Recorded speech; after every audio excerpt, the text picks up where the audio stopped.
Hello बच्चों, आज हम स्टार्ट कर रहे हैं कृषि रसायन का चैप्टर नंबर 2। ठीक है, तो चैप्टर नंबर 1 हमने अच्छे से कंप्लीट कर लिया है।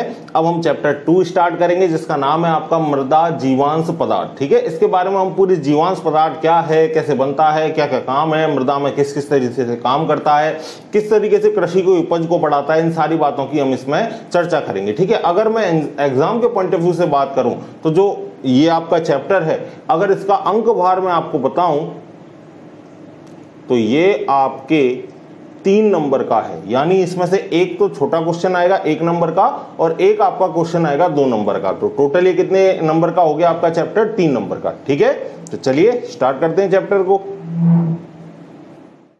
चलिए तो बात करते हैं परिभाषा की। ठीक है ना, परिभाषा क्या है जीवांश पदार्थ की कि जीवित जीव जंतुओं के अवशेष एवं मरणोपरांत उनका शरीर व पेड़ पौधों के जो भी अवशेष पाए जाते हैं, जैसे पत्तियां हो गई, टहने हो गए, टहनियां हो गई, उनकी जड़ें हो गई, ये सभी किसका काम करती हैं भाई? जीवांश पदार्थ का निर्माण करती हैं। देखो परिभाषा और पढ़ते हैं हम कि मृदा में पाए जाने वाले, साफ साफ दे रखा है आपको, मृदा में पाए जाने वाले वानस्पतिक एवं जंतुओं के अवशेषों को ही क्या कहते हैं भाई? मृदा जीवांश पदार्थ कहते हैं। ठीक है, अब पेड़ पौधों के अवशेषों में कौन आ जाएगा? पेड़ पौधों की पत्तियां, जड़, तने, टहनियां, जीव जंतुओं के अवशेष, ताजे एवं अपघटित अवशेष, मृदा जीवों की कोशिकाएं। ठीक है ना, जो मृदा के अंदर जो जीव रहते हैं, जो सूक्ष्म जीव रहते हैं, उनकी कोशिकाएं, उनके ऊतक, ये भी किसका निर्माण करते हैं? जीवांश पदार्थ का निर्माण करते हैं। आगे चल के पढ़ते हैं। देखो इन पदार्थों के सड़ने गलने से, देखो साफ साफ लिख रखा है, इन पदार्थों के सड़ने गलने के फलस्वरूप क्या बनते हैं? सरल पदार्थ बनते हैं। और ये सरल पदार्थ ही आगे जाके अपघटित होकर किसका निर्माण करते हैं भाई? मृदा का निर्माण करते हैं। ठीक है, और मृदा की उर्वर शक्ति को बढ़ाने का भी काम ये करते हैं। आगे पढ़ते हैं। अब देखो क्वेश्चन यहाँ से 2019 में पूछा गया, सीधा सीधा पहले पैराग्राफ से ही क्वेश्चन आपको पूछ लिया गया। क्वेश्चन क्या था कि खनिज मृदा में जीवांश पदार्थ कितने प्रतिशत पाया जाता है? तो जो खनिज पदार्थ में जो जीवांश पदार्थ है वो कितना पाया जाता है? 0.1 से 5% तक जीवांश पदार्थ पाया जाता है। तो यहाँ से आपका बढ़िया क्वेश्चन बन गया, तो इसको याद रखना, रिपीट भी हो सकता है। ठीक है, आगे चलते हैं। अगला देखो, तो इस वजह से मैं आपसे कहता हूं कि लाइन टू लाइन पढ़ो। इससे क्या होगा कि जो भी आपके छोटे छोटे एक एक नंबर में क्वेश्चन बन सकते हैं वो सारे आपको मिल जाएंगे, कहीं आपको कोई घबराने वाली बात नहीं है। देखो आगे जाके हम क्या कहेंगे कि ये जो जीव जंतुओं का अवशेष है, या मैं बोलूं कि पेड़ पौधों की जो जड़ों, पत्ती, टहनियों से जो बना अवशेष है वो कैसे रंग का होता है? गहरे काले भूरे रंग का होता है। और इन्हें ही आगे जाके हम क्या कहते हैं भाई? ह्यूमस कहते हैं। तो देखो अगली परिभाषा आपसे पूछ ले कि ह्यूमस क्या है, तो आप क्या लिखाओगे कि जीवांश पदार्थों के पूर्ण विच्छेदन तथा अपघटन के बाद गहरे भूरे काले रंग के कोलॉइडी पदार्थ बनते हैं, जिसे हम क्या कहते हैं? ह्यूमस कहते हैं। क्या बोला मैंने? कि जीवांश पदार्थों के पूर्ण विच्छेदन के, पूर्ण अपघटन के पश्चात गहरे भूरे काले रंग के अवशेष बनते हैं, जिन्हें हम क्या कहते हैं भाई? जीवांश पदार्थ हमें उन्हें कहते हैं। ठीक है, आगे चलो। अब क्वेश्चन बनता है कि हाँ, ये जो जीवांश पदार्थ है ये कितने प्रकार का है भाई? हमने परिभाषा तो इसकी पढ़ ली कि इसको हम जीवांश पदार्थ कहते हैं। अब हम ये जानते हैं कि ये कितने प्रकार का है, किस तरीके से जीवांश पदार्थ का निर्माण होगा, तो उन बातों की हम चर्चा करेंगे। तो देखो जो जीवांश पदार्थ है वो कितने प्रकार का है? 2 प्रकार का। कितने प्रकार का बच्चों? 2 प्रकार का। अब 2 प्रकार में आपको ये भी मैं कह सकता हूं कि जो जीवांश पदार्थ का जो निर्माण है, या जीवांश पदार्थ की जो उत्पत्ति हुई है, वो कितने पदार्थों से हुई है? 2 पदार्थों से। पहला तो हो गया आपका पादप स्रोत, पादपों से हुई है। दूसरी बात जंतु स्रोत। जैसे पादप स्रोतों में भी कितने भाग हो गए? इसके 2 भाग। कौन कौन से? एक तो इनके फसलों के अवशेष, और दूसरा क्या हो गया? दूसरा हो गया हरी खाद। दूसरा क्या हो गया? हरी खाद। देखो एक एक करके सारी चीजों को समझते हैं। समझना भाई, पहले पॉइंट को समझना। ठीक है, तो जो पादप स्रोत है उसको कितने भागों में बांटा? 2 भागों में। पहला तो कौन सा हो गया आपका? पेड़ पौधों एवं फसलों के अवशेष, और दूसरा वाला कौन सा हो गया? हरी खाद। ठीक है, तो देखो पेड़ पौधों एवं फसलों के अवशेष में क्या आ जाएगा?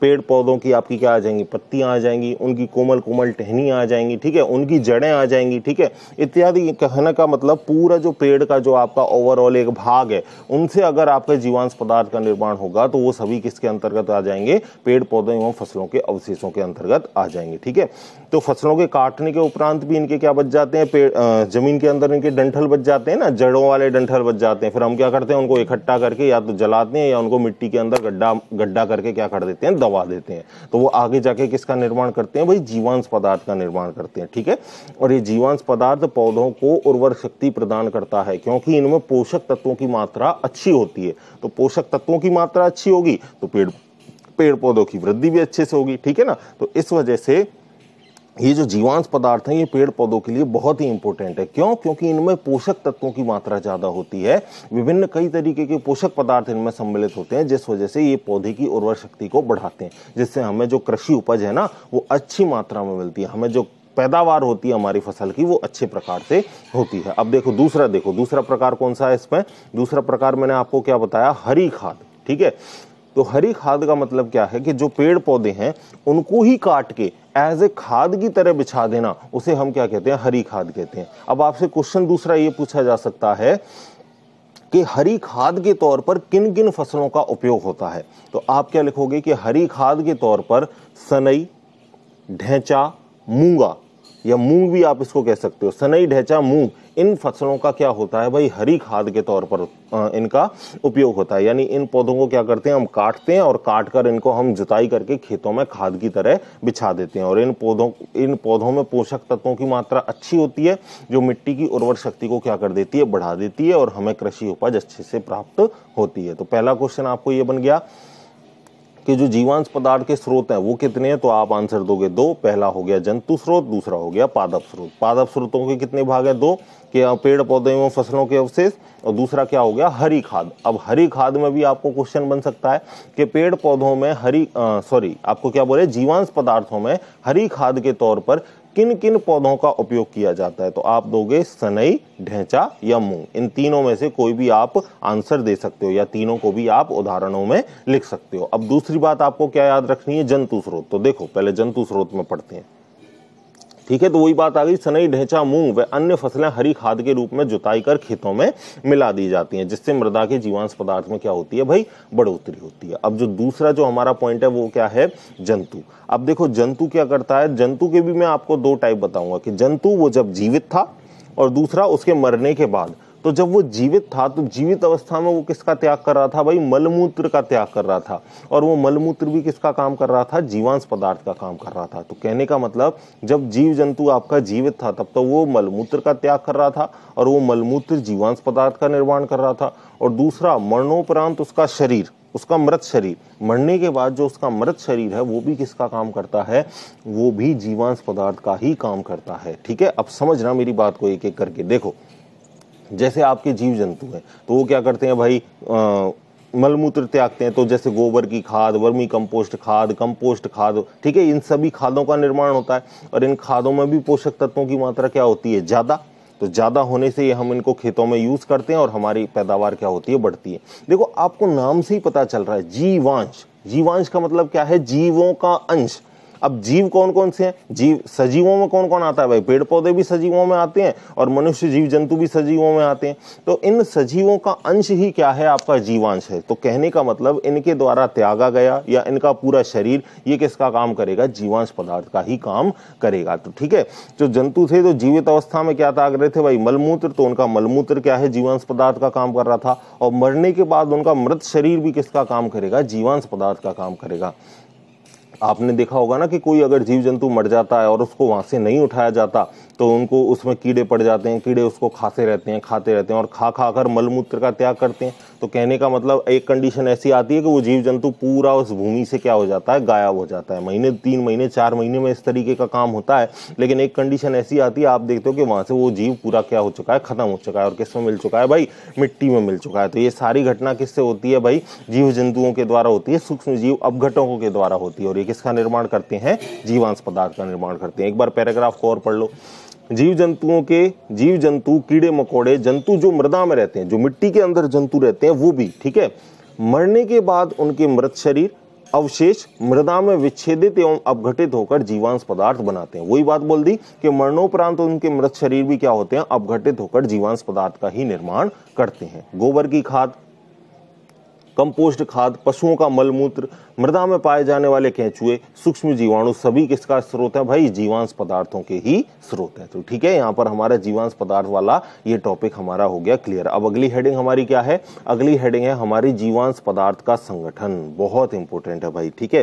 देखो 12th के नजरिए से 12th के बोर्ड के पर्पज से तो इम्पोर्टेंट है ही, लेकिन जो आगे आप कंपटीशन एग्जाम देने वाले हो भाई, देनी है ना कंपटीशन एग्जाम, तो बीएससी एंट्रेंस अच्छी यूनिवर्सिटी से हमको करना है, तो एंट्रेंस एग्जाम के लिए जो आपकी जेट और आईसीआर लगते हैं वहां से भी यहाँ से आपको इंपॉर्टेंट क्वेश्चन बन सकता है भाई, ठीक है। क्योंकि मैंने जो पिछले साल का पेपर देखा है उसमें देखा है कि वहां पर क्या है, आपका जो आपके जो रेंज वाले हैं ना, जो प्रतिशत मात्रा वाले क्वेश्चन है, ऐसे 2-3 क्वेश्चन पूछे गए हैं जहां से आपको प्रतिशत मात्रा पूछता है कि गोबर की खाद में पोटेशियम कितना प्रतिशत उपस्थित है। तो ये प्रतिशत वाले जो क्वेश्चन हैं, जो ये सीमा वाले क्वेश्चन है, जो आपको रेंज बताते हैं, वो आपको खासकर याद रखने हैं। तो जीवांश पदार्थ में भी भाई कई तरीके के क्या होते हैं, यौगिक होते हैं, जैसे कार्बोहाइड्रेट हो गया, सेलुलोज हो गया, हेमीसेलुलोज हो गया, लिग्निन हो गया। तो आपसे क्वेश्चन बन जाए कि उसमें जीवांश पदार्थ में हेमीसेलुलोज की मात्रा कितनी है, जीवांश पदार्थ में लिग्निन की मात्रा कितनी है, जीवांश पदार्थ में आपके कार्बोहाइड्रेट्स की मात्रा कितनी है। तो ये सारे क्वेश्चन आपको बन सकते हैं। तो इस पूरे पैराग्राफ को ध्यान से पढ़ना। आपको क्या है ना, 12वीं के बोर्ड के एग्जाम के साथ साथ आपको इन कंपटीशन एग्जाम को भी साथ के साथ प्रिपेयर करना है, जिससे आपको क्या है, एक ओवरऑल आपको पूरी बुक का आइडिया हो जाए और आपको रिवीजन करने में ज्यादा टाइम ना लगे, ज्यादा दिक्कतों का सामना ना करने पड़े। तो वैल्यूज को आप बिल्कुल अच्छे से एक्यूरेट याद रखोगे, ठीक है। देखो एक एक लाइन को पढ़ते हैं। देखो भाई, हाँ, मृदा के जीवांश पदार्थ पेड़ पौधे एवं जंतुओं के अवशेषों से बना एक जटिल पदार्थ होता है। जीवांश पदार्थ में 90% से अधिक कार्बन, हाइड्रोजन व ऑक्सीजन पाया जाता है। तो ठीक है, आपको यहां से क्वेश्चन बन गया 12वीं के एग्जाम में, आपको पूछ ले कि जीवांश पदार्थ में कार्बन, हाइड्रोजन व ऑक्सीजन कितनी प्रतिशत मात्रा में पाई जाती है, तो आपका आंसर क्या होगा, 90% से भी अधिक मात्रा में कार्बन, हाइड्रोजन व ऑक्सीजन पाई जाती है। और बाकी के जो सारे तत्व हैं वो कम मात्रा में पाए जाते हैं। अब बाकी के कौन कौन से तत्व हैं, तो उनका भी नाम दे रखा है। नाइट्रोजन हो गया, फास्फोरस हो गया, जिंक हो गया, कॉपर हो गया, मैग्नीज हो गया, सल्फर हो गया, ठीक है ना, लोहा हो गया। ये सारे तत्व किसका काम करते हैं, आपके जीवांश पदार्थ में पोषक तत्वों का काम करते हैं, ठीक है। और इनसे इनकी जो मात्रा है वो कार्बन, हाइड्रोजन व ऑक्सीजन की तुलना में बहुत ज्यादा कैसी है, कम है, ठीक है। पाए जाते हैं लेकिन कम मात्रा में पाए जाते हैं, ठीक है। अब आगे देखो कि जीवांश पदार्थ जो है उसको अगर हम वर्गीकृत करें तो उसको कितने भागों में वर्गीकृत किया है, 2 भागों में। पहला कौन सा है, कार्बनिक पदार्थ, और दूसरा कौन सा है, अकार्बनिक पदार्थ। देखो दोनों को बारी बारी से पढ़ते हैं, ध्यान देना भाई, ठीक है ना। अब हम पढ़ने वाले हैं कि जीवांश पदार्थ का वर्गीकरण कितने भागों में किया। तो हमने पढ़ा कि जीवांश पदार्थों को 2 भागों में बांटा, कार्बनिक और अकार्बनिक यौगिक। अब कार्बनिक यौगिक में क्या आएगा, कार्बन तो आएगा, ये बात तो सही है। अकार्बनिक यौगिक में क्या होगा भाई, हाइड्रोकार्बन अनुपस्थित होंगे, ठीक है ना। अब यहाँ पर देखो जो कार्बनिक यौगिक जो आपको नीचे दे रखा है ना, एक सेकंड में आपको इसको ऊपर दिखाता हूँ। देखो जो कार्बनिक यौगिक जो आपको दे रखा है ना, इसको कितने भागों में बांटा है, 2 भागों में। एक तो नाइट्रोजन युक्त और एक नाइट्रोजन रहित। यानी कहने का मतलब नाइट्रोजन युक्त में कार्बन भी मिलेगा आपको, साथ में कौन, नाइट्रोजन भी मिलेगा। और इसमें केवल आपको कार्बन ही मिलेगा, हाइड्रोकार्बन ही मिलेगा, इसमें आपको नाइट्रोजन नहीं मिलेगा, क्योंकि ये कैसा यौगिक है, नाइट्रोजन रहित यौगिक है, ठीक है। और अकार्बनिक में तो आपको क्या मिलेंगे भाई, हाइड्रोकार्बन के अलावा, जैसे आपके कैल्शियम हो गया, मैग्नीशियम हो गया, सोडियम हो गया। तो कहीं पर आपको दिख रहा है क्या इसमें कार्बन, नहीं है ना। तो ये सारे किस में आएंगे भाई, अकार्बनिक यौगिक में आएंगे। जैसे जिंक हो गया आपका, मैग्नीज हो गया, लोहा हो गया, तांबा हो गया। तांबे का क्या है भाई, प्रतीक Cu, ठीक है। तो ये क्या है, कॉपर है, ठीक है ना। तो यहाँ पर आप क्या कहोगे कि ये सारे तत्व तो आपके अकार्बनिक हैं, और कार्बन प्लस नाइट्रोजन आए तो वो आपका नाइट्रोजन युक्त यौगिक है। और केवल हाइड्रोकार्बन आए, हाइड्रोकार्बन का मतलब कार्बन और हाइड्रोजन, केवल हाइड्रोकार्बन हो, नाइट्रोजन ना हो, तो वो किस में आएंगे, नाइट्रोजन रहित यौगिकों में आएंगे, ठीक है। अब देखो इनको भी आगे वर्गीकृत कर दिया गया। एग्जाम में आपसे पूरा चार्ट ही पूछ लेता है 1 नंबर या 2 नंबर में कि जीवांश पदार्थों का जो वर्गीकरण है उसका रेखीय आरेख दीजिए। तो रेखीय आरेख ये ही होता है जो आपको जो रेखा से बना रखा है ना, ये आपने क्लासिफाई कर रखा है, वर्गीकृत कर रखा है। तो आपको इसको ही 2 नंबर में पूछ लेता है कि जीवांश पदार्थों का वर्गीकरण का रेखीय आरेख दीजिए, ठीक है। तो देखो जो नाइट्रोजन युक्त यौगिक है उसको किस में बांटा है हमने, जल विलेय में। ऐसे कंपाउंड जो पानी में कैसे हो जाएं भाई, विलय हो जाएं, घुल जाएं, पानी में घुलनशील हो। और दूसरे जल अविलय, यानी वो पानी में आसानी से आपके घुलनशील ना हो, पानी में घुलते ना हो। तो जल विलय के कौन कौन से उदाहरण है, अब आपको ये भी याद रखने हैं। तो देखो पहले समझना, जीवांश पदार्थों को हमने कितने भागों में बांटा? दो में। पहला हो गया कार्बनिक, दूसरा हो गया अकार्बनिक। कार्बनिक भागों को हमने किसने भागों में बांटा? दो भागों में, एक तो नाइट्रोजन युक्त यौगिक, एक नाइट्रोजन रहित यौगिक। अब नाइट्रोजन युक्त यौगिकों को हमने कितने भागों में बांट दिया? दो भागों में, कि वो पदार्थ जो जल में विलेय हैं और वो पदार्थ जो जल में कैसे हैं? अविलेय। तो जल में विलेय पदार्थ कौन कौन से हैं? देखो जल में विलेय पदार्थ हैं आपके नाइट्रेट, अमोनिकल यौगिक और एमाइड अमीनो अम्ल। ठीक है, कौन कौन से? नाइट्रेट, अमीनोकल यौगिक और अमाइड अमीनो अम्ल। ठीक है, और दूसरा क्या बताया मैंने कि जो जल में अविलेय हैं ऐसे कौन कौन से हैं? ऐसे हो गए आपके पेप्टाइड्स, प्रोटीन, पेप्टॉन्स इत्यादि। आगे आने वाले हैं पेप्टाइड्स क्या है, प्रोटीन्स वगैरह सब कुछ आएगा आपके जैव अणु का जब हम चैप्टर पढ़ेंगे। ठीक है, तो अभी आप क्या याद रखोगे कि जल विलेय में कौन कौन से आएंगे? नाइट्रेट आएगा एक, तो एक अमोनिकल यौगिक आएगा और एक अमाइड आएगा और एक अमीनो अम्ल आएगा। ठीक है, मैं आपको चलो थोड़ा बता देता हूं। नाइट्रेट में क्या आएगा आपके, अगर मैं अणुसूत्र बताऊं तो एक सेकंड देखना। नाइट्रेट की बात कर रहा हूं, नाइट्रेट में क्या आएगा आपका? NO3-। नाइट्रेट में क्या आएगा? NO3-। ठीक है, और अमोनिकल यौगिक में अमोनिया आएगा आपका, या अमोनियम आयन आ सकता है। अमोनियम आयन क्या होता है? NH4+, इसको क्या बोलते हैं? अमोनियम आयन बोलते हैं। ठीक है ना।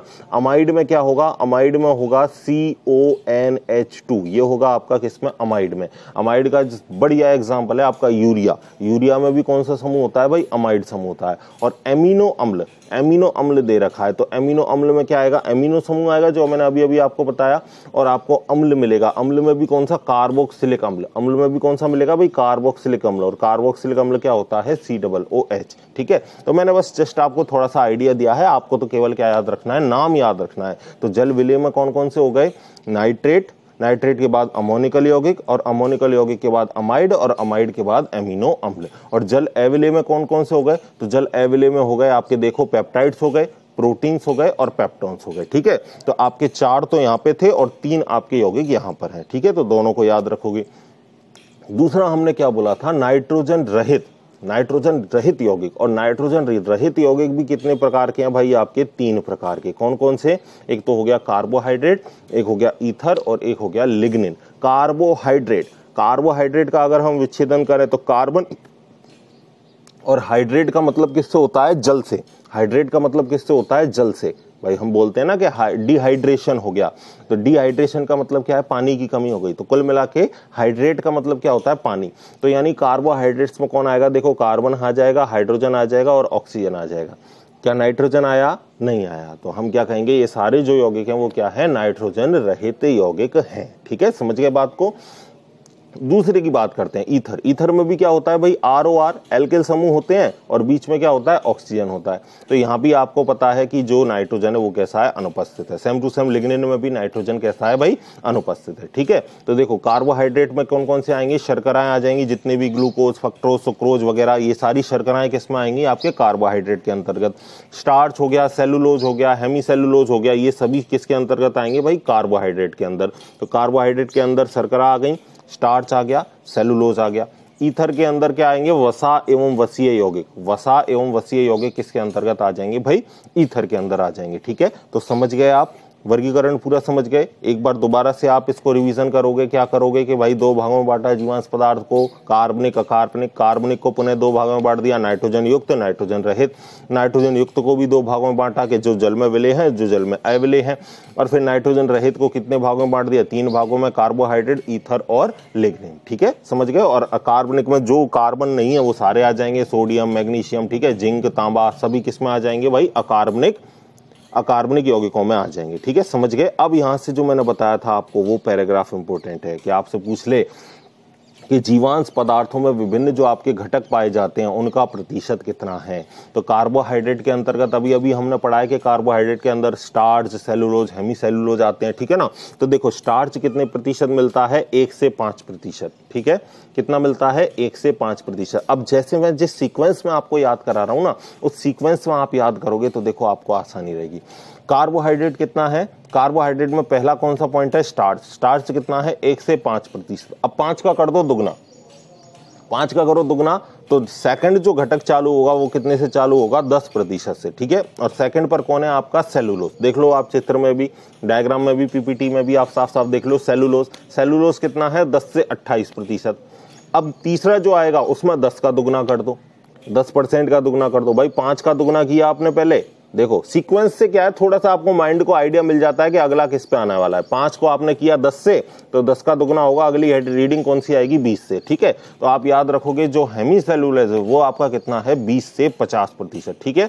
तो देखो लिग्निन आपका कितना हो गया, सॉरी स्टार्च आपका कितना हो गया 1 से 5, दूसरा सेलुलोज कितना हो गया 10 से 28, तीसरा हेमीसेलुलोज कितना हो गया आपका 20 से 50। अब फिर तीसरे में वापस आप ऊपर पे आ जाओ, अगला कौन सा है आपका वसा एवं वसीय यौगिक। तो वसीय यौगिक वहां 1 से 5 है, देखो यहाँ प्रतिशत, और यहाँ वसीय यौगिक कितना है 1 से 8%। तो वसीय यौगिक आपके 1 से 8%। फिर अगला तीसरा पॉइंट है आपका लिग्निन। लिग्निन कितना है यहाँ देखो 10 से 28, और अगले में आप रख देना 10 से 30। मतलब पहले तो आपने 3 पढ़े, फिर ऊपर के 2 उठा के आपने नीचे रख लिए, तो उनसे थोड़ा आपको आइडिया लग जाएगा। वहां 1 से 5 था, यहाँ वसीय यौगिक 1 से कितना है 8 है। वहां जो आपका सेलुलोज था वो 10 से 28 था, और यहाँ पर जो आपका लिग्निन है वो कितना है 10 से 30 है, ठीक है। और फिर इसके बाद जो लास्ट आता है वो आता है आपका प्रोटीन, और प्रोटीन कितना है आपका 1 से 15%। कितना है भाई 1 से 15%। तो देखो कैसे याद रखोगे, सबसे पहले कौन सा लेना है आपको कार्बोहाइड्रेट, और कार्बोहाइड्रेट कहां से लेना है 1 से 5% तक, ठीक है।